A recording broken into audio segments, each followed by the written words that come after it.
कोलकाता के अंतर्राष्ट्रीय 49वां book fair का उद्घाटन हो गया। इसी क्रम में गेट नंबर 5 के सामने स्टॉल नंबर 325 पर कोलकाता हाई कोर्ट की मीडिएशन एंड कंसोलिडेशन कमेटी का स्टॉल का उद्घाटन हुआ। इसमें तमाम लोग भीड़ लगा रहे हैं। अलग अलग किताबों के साथ मीडिएशन कमेटी के सदस्य बुक फेयर में आने वाले को डिटेल में समझा रहे हैं। आइए जानते हैं क्या कहा इन्होंने। চলতি বইমেলায় যে করুণাময়ী বাস স্ট্যান্ডের পাশে 5 নম্বর গেট সংলগ্ন 325 নম্বর যে স্টলে হাইকোর্টের মিডিয়েশন কমিটি যে স্টল করেছে সেই ব্যাপারে যদি কিছু বলতেন।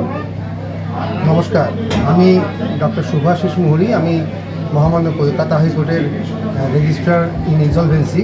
তার সাথে আমি মহামান্য কলকাতা হাইকোর্টের যে মেডিয়েশন সেন্টার আছে সেই সেন্টারের অফিসার ইনচার্জ বা ভারপ্রাপ্ত আধিকারিক। এই কলকাতা পুস্তক মেলা 2020 সাল থেকে মহামান্য কলকাতা হাইকোর্টের মিডিয়েশন অ্যান্ড কনসিলিয়েশন কমিটি একটি করে স্টল হায়ার করে। এই উদ্দেশ্যে কি মধ্যস্থতা বা মেডিয়েশনের যে কনসেপ্ট তা যেন এই কলকাতা পুস্তক মেলার সমস্ত ভিজিটার যারা আসেন তাদের মধ্যে সেই বার্তা ছড়িয়ে দেওয়া যায়।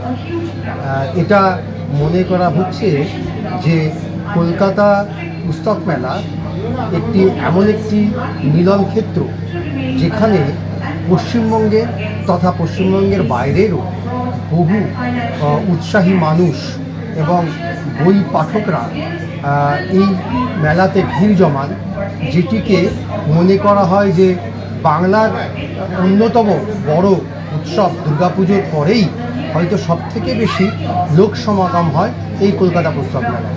তো সেই জন্য এই কলকাতা পুস্তক মেলাটিকে বেছে নেওয়া হয় আমাদের মহামান্য কলকাতা হাইকোর্ট বা মহামান্য সুপ্রিম কোর্টের যে মধ্যস্থতা বা মেডিয়েশনের মাধ্যমে মামলা মেটানোর যে প্রক্রিয়া তার বার্তা ছড়িয়ে দেওয়ার জন্য।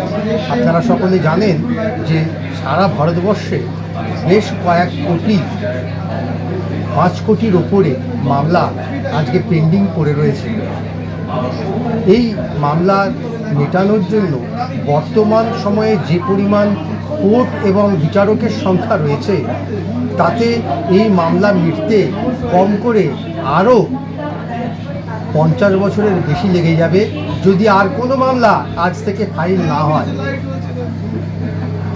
কি কি ধরনের মামলা থাকে এবার হ্যাঁ বলছি, এবার সেই জন্য 2002 সালে যে পরিসংশোধন বা অ্যামেন্ডমেন্ট সিপিসি সিভিল প্রসিডিওর কোডে তাতে অল্টারনেটিভ ডিসপিউট রেজলিউশনের মাধ্যমে মামলা মেটানোর কথা বলা হয়েছে। তাতে arbitration, conciliation, mediation, judicial settlement, এই সমস্ত লোক আদালত, এই সমস্তের মাধ্যমে মামলা মেটানোর কথা বলা হয়েছে। এই 4-5টি পদ্ধতির মধ্যে মধ্যস্থতা বা মেডিয়েশন একটি পদ্ধতি, যেখানে অনেক রকমের মামলা মেটানো হয়।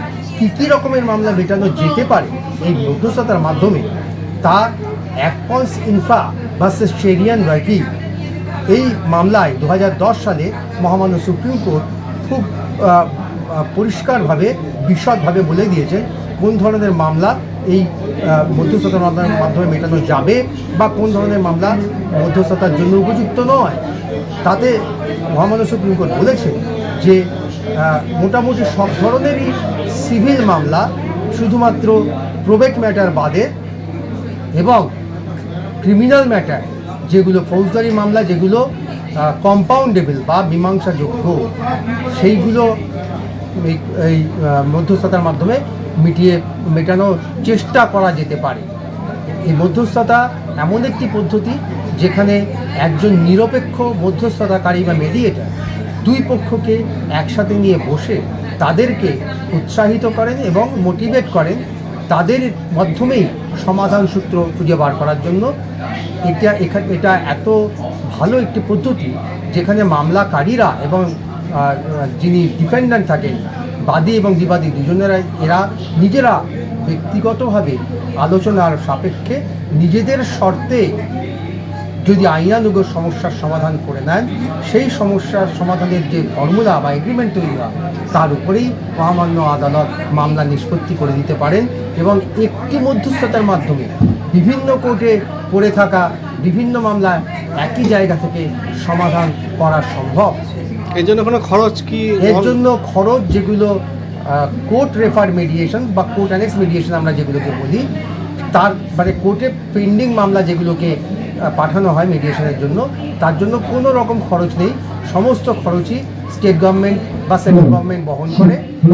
কিন্তু এছাড়া কিছু মামলা আছে যেগুলোকে আমরা এখন প্রি লিটিগেশন মিডিয়েশন বলছি, বা মামলা শুরু হওয়ার আগেই বাদী বিবাদী মিডিয়েশন সেন্টারে এসে তাদের সমস্যার সমাধানের কথা বলতে পারে বা সমস্যার সমাধানের চেষ্টা করতে পারে।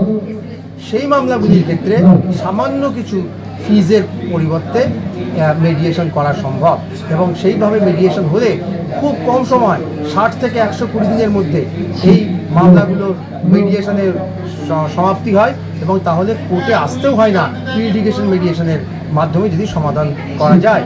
সুপ্রিম কোর্ট বিভিন্ন মামলায় বারবার বলছেন যে আপনারা আগে মধ্যস্থতার মাধ্যমে এই মামলা সমাধানের চেষ্টা করুন, তারপরে যদি কোনো মতেই না হয় তখন আদালতে আসবে।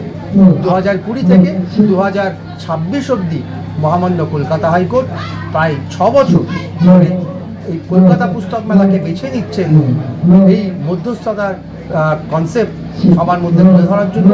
আমাদের সাথে গত কয়েক বছর ধরে রাজ্য আইনি সহায়তা দপ্তর বা স্টেট লিগাল সার্ভিসেস অথরিটি, তারাও কলকাতা হাইকোর্ট মিডিয়েশন সেন্টারের সাথে একসাথে এই স্টল ভাড়া করে তারাও আইনি সহায়তার কথা, বিনামূল্যে আইনি সহায়তার কথা মানুষের মধ্যে প্রচার করছেন। আপনার নামও পরিচয়? আমার নাম ডক্টর শুভাশিস মুহুরী। আমি মহামান্য কলকাতা হাইকোর্টের রেজিস্ট্রার ইন ইনসলভেন্সি এবং কলকাতা হাইকোর্ট মিডিয়েশন সেন্টারের ভারপ্রাপ্ত আধিকারিক।